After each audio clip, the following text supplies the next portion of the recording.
Le silence de notre maison n'était pas le silence de la paix, mais celui d'une eau profonde qui cache un abîme. Dehors, la vie suivait son cours. Le soleil se levait sur le même clocher d'église que nous fréquentions chaque dimanche. Ses pierres semblaient imprégnées de la prière de génération. Mais à l'intérieur, derrière les icônes modestes au visage sombre qui veillaient sur nous du coin des pièces, derrière l'odeur familière de la cire d'abeille et de l'encens, quelque chose pesait. C'était une atmosphère de retenue, une prudence excessive dans les paroles, un évitement systématique de certains sujets ou non. On ne parlait jamais du passé lointain, de l'origine de notre famille, au-delà de quelques vagues anecdotes pieuses sur la grand-mère fervente ou l'oncle dévoué à la paroisse. C'est dans ce terreau d'apparente piété et de non-dit que j'ai grandi. Mon éducation fut strictement orthodoxe. La prière du matin et du soir était non négociable. Les jeûnes scrupuleusement observés, la fréquentation de la divine liturgie du dimanche et des grandes fêtes était le centre de notre semaine. Ma mère s'assurait que je connaisse les vies des saints, que je respecte les prêtres, que je récite le credo sans faute. On m'enseignait la crainte de Dieu, non comme une peur panique, mais comme un respect profond pour sa justice et son amour. On m'expliquait le combat spirituel, les ruses de l'ancien ennemi, la nécessité de la repentance. Tout cela formait l'armature de ma jeune âme, un monde clair de bien et de mal, de salut et de perdition.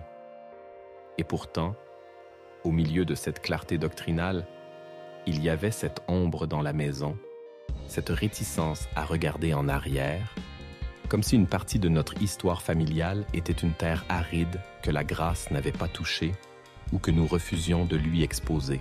Petite, je l'attribuais à la mélancolie naturelle des adultes ou aux difficultés de la vie. Nos moyens étaient modestes, il y avait parfois des soucis, mais rien d'exceptionnel. Les grands-parents paternels étaient morts avant ma naissance, et du côté maternel, seule une grand-mère vivait encore, une femme de peu de mots, dont le regard semblait souvent perdu dans le lointain, une tristesse indéfinissable accrochée à ses traits. On disait qu'elle avait beaucoup souffert. C'était l'explication par défaut pour toute douleur ou fardeau familial. La souffrance était acceptée comme faisant partie du chemin de croix, une épreuve envoyée par Dieu. Mais il y avait quelque chose de différent ici. Pas la souffrance purificatrice dont parlait parfois notre prêtre, mais une sorte de gangrène spirituelle qui rongeait silencieusement. À mesure que je grandissais, les fissures dans le mur de silence devenaient plus apparentes. Des allusions involontaires, un nom prononcé par inadvertance, puis immédiatement étouffé. Une vieille photographie rangée au fond d'un tiroir, montrant un visage inconnu, dont la vue provoquait une réaction de panique ou d'irritation chez mes parents. L'atmosphère devenait électrique chaque fois que la conversation s'approchait de la génération de mes grands-parents ou d'événements survenus dans un lieu ou une époque que l'on ne nommait jamais précisément, simplement désignés par un vague « là-bas »,« avant ». Ma mère tombait malade. Mon père devenait taciturne et irascible. La façade de piété ne se fissurait pas, mais elle semblait tenue par un effort surhumain, un effort qui épuisait l'âme de ma famille. J'avais l'impression de vivre sur une couche de glace fine, sous laquelle se trouvait une eau glacée, noire, prête à engloutir. Mon propre cheminement spirituel, influencé par les pères de l'Église et les vies des saints martyrs et ascètes, m'enseignait la nécessité de la vérité radicale devant Dieu, de la transparence de l'âme. Comment pouvions-nous prier, nous confesser, recevoir le corps et le sang du Christ? Si une partie essentielle de notre être, de notre histoire, était délibérément voilée, cachée non seulement aux hommes, mais, semblait-il, même à la lumière divine par un accord tacite de la famille, la prière devenait difficile, une lutte. J'avais beau m'agenouiller, allumer mes bougies, réciter mes prières, mon cœur restait lourd. comme séparé de Dieu par ce mur invisible que ma famille avait érigé autour de son secret. Je me sentais complice, sans savoir de quoi, soyé par une faute qui n'était pas la mienne, mais dont l'ombre tombait sur moi. Le tournant survint après le décès de ma grand-mère. Pendant qu'on vidait sa petite maison, pleine de souvenirs modestes et d'objets pieux, je découvris, au fond d'une vieille malle poussiéreuse, cachée sous des linges anciens et des icônes noircies par le temps, une petite boîte en bois ouvragé. Elle n'était pas fermée à clé, mais l'instinct me dit qu'elle ne m'était pas destinée. Pourtant, une force irrésistible me poussa à l'ouvrir. À l'intérieur, il y avait des lettres jaunies, écrites d'une main tremblante, des photographies de personnes que je ne reconnaissais pas et un petit carnet à la couverture usée. En feuilletant le carnet, je tombais sur une page où l'écriture était plus grande, comme tracée dans la hâte, et où plusieurs mots étaient soulignés avec insistance.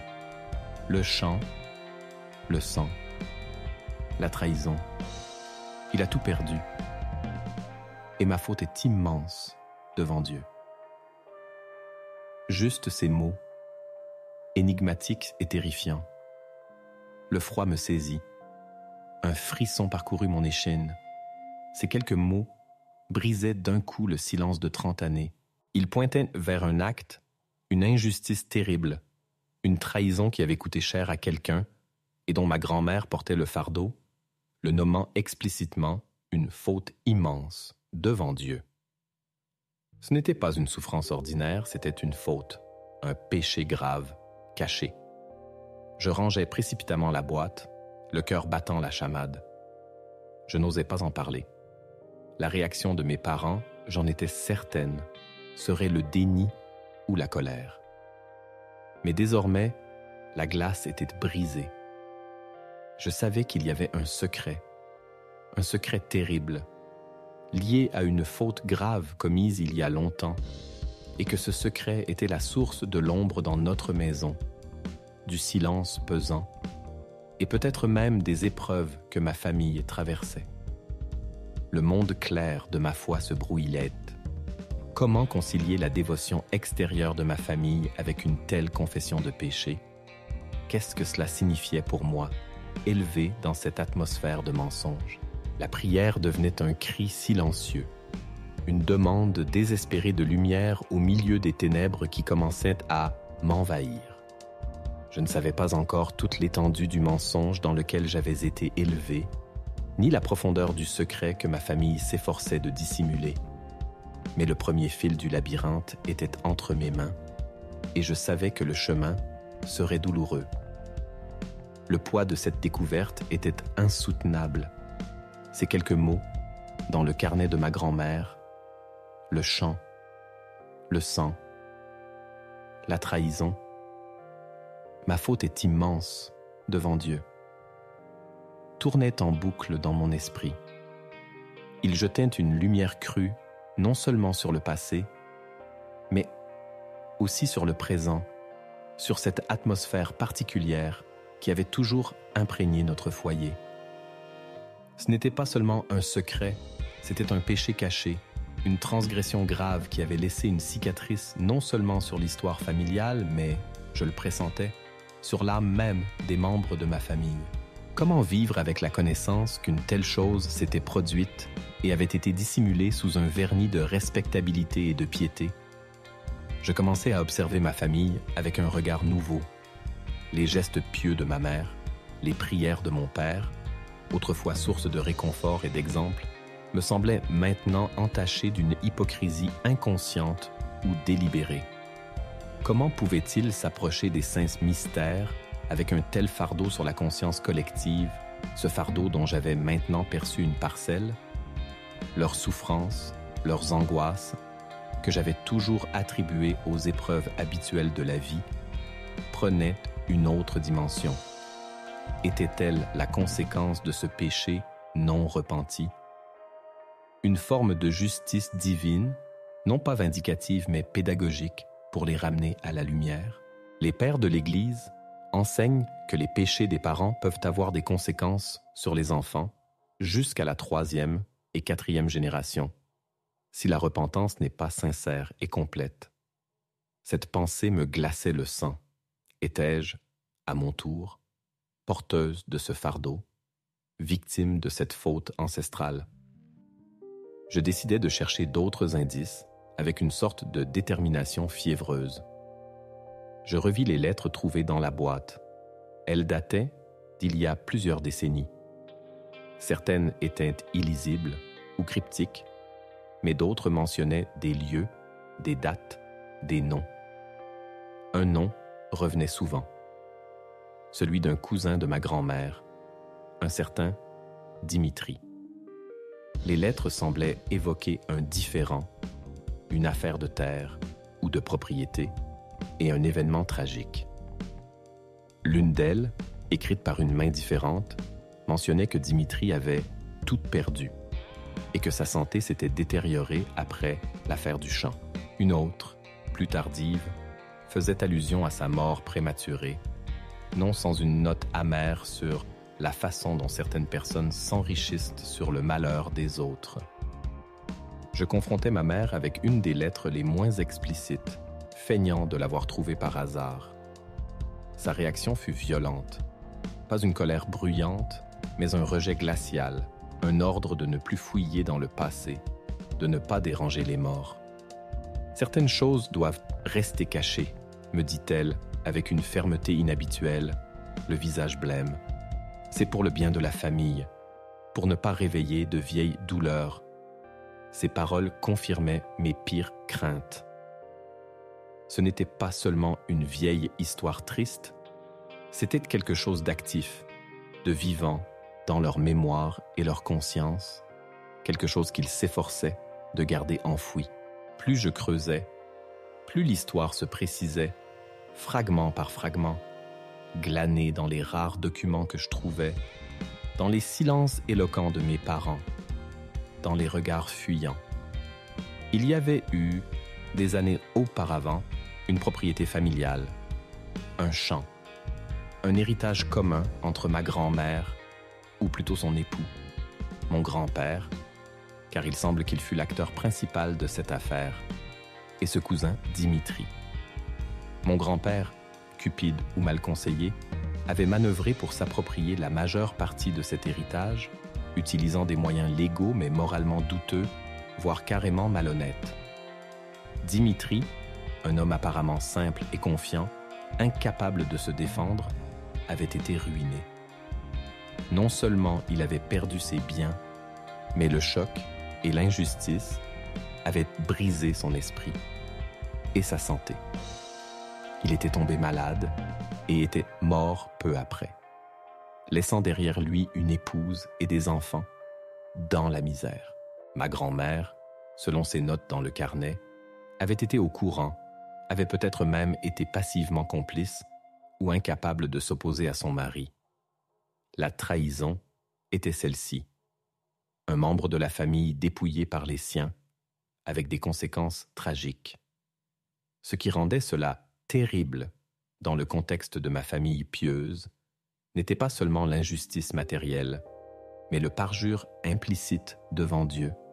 Souvent, de tels accords familiaux se faisaient sur la base de la confiance et parfois même avec des serments, la non-assistance à personne en danger, Dimitri et sa famille, et surtout, le fait que la prospérité ultérieure de ma propre famille était, en partie, bâtie sur les ruines de la sienne.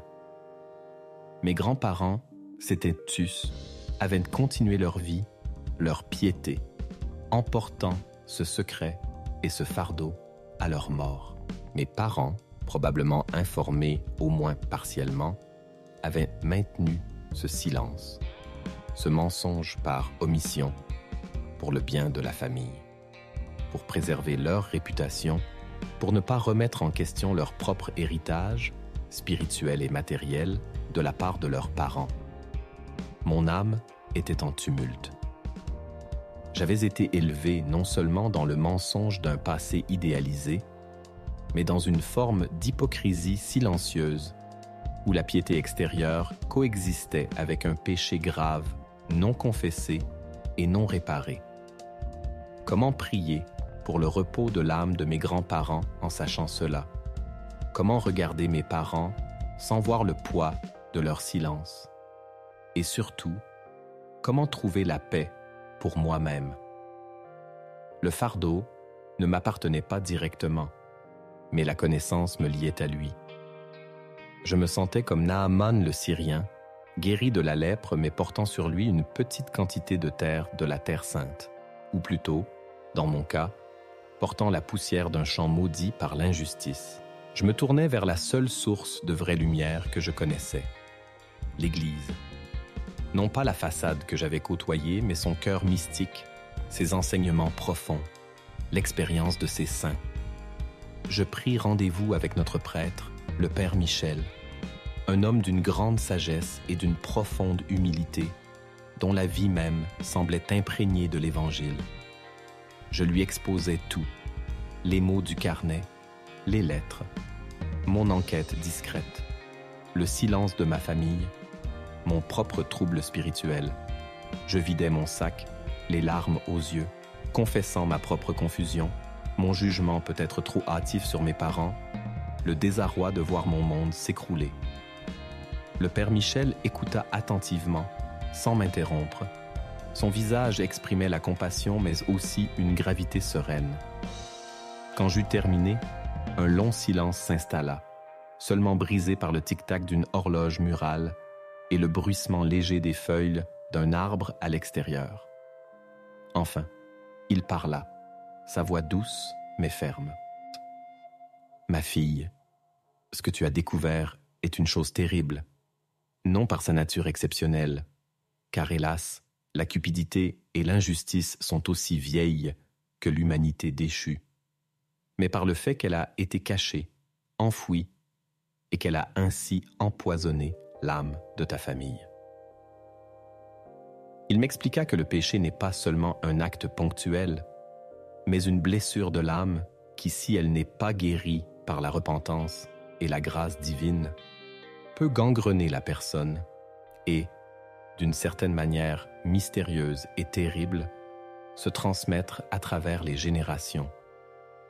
Il ne s'agit pas, ma fille, d'une punition automatique ou d'une malédiction héréditaire injuste de la part de Dieu. Notre Seigneur est amour et miséricorde, mais le péché crée des chaînes, des liens spirituels avec l'ancien ennemi et perturbe l'ordre divin. Les conséquences d'un péché grave non repenti, l'injustice, le vol, la trahison, le meurtre, même indirectes par les conséquences de ces actes, peuvent se manifester par des souffrances, des discordes, des maladies, une aridité spirituelle dans la descendance.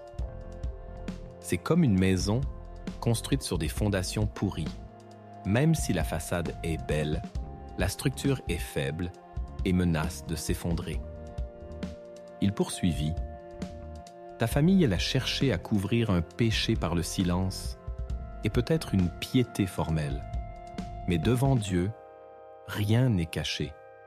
Le mensonge le plus dangereux n'est pas celui que l'on dit aux autres, mais celui que l'on se dit à soi-même et que l'on tente de dire à Dieu.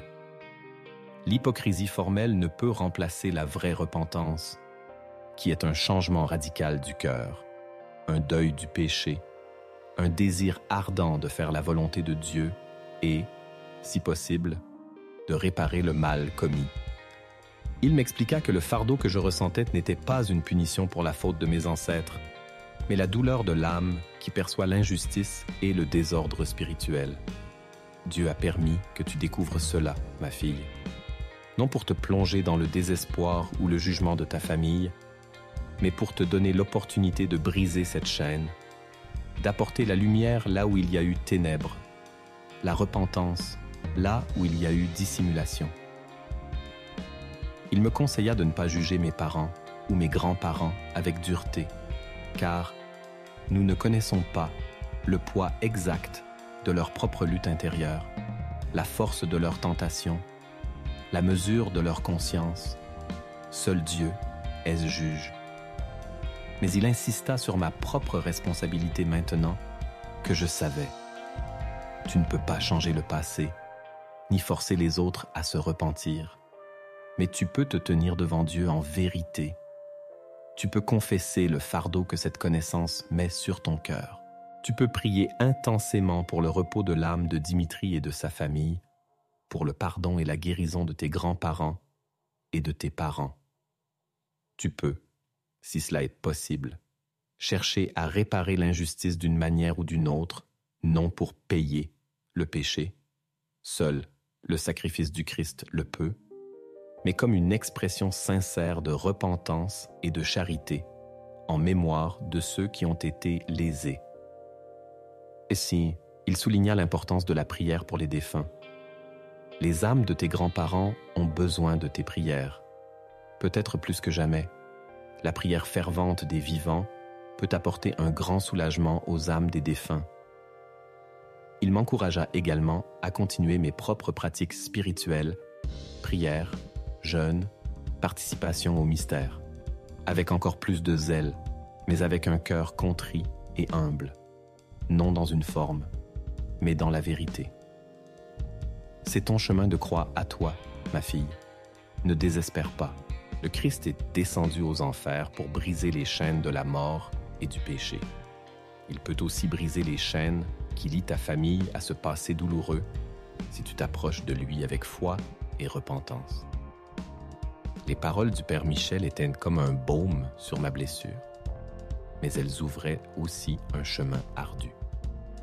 Je ne pouvais plus ignorer la vérité.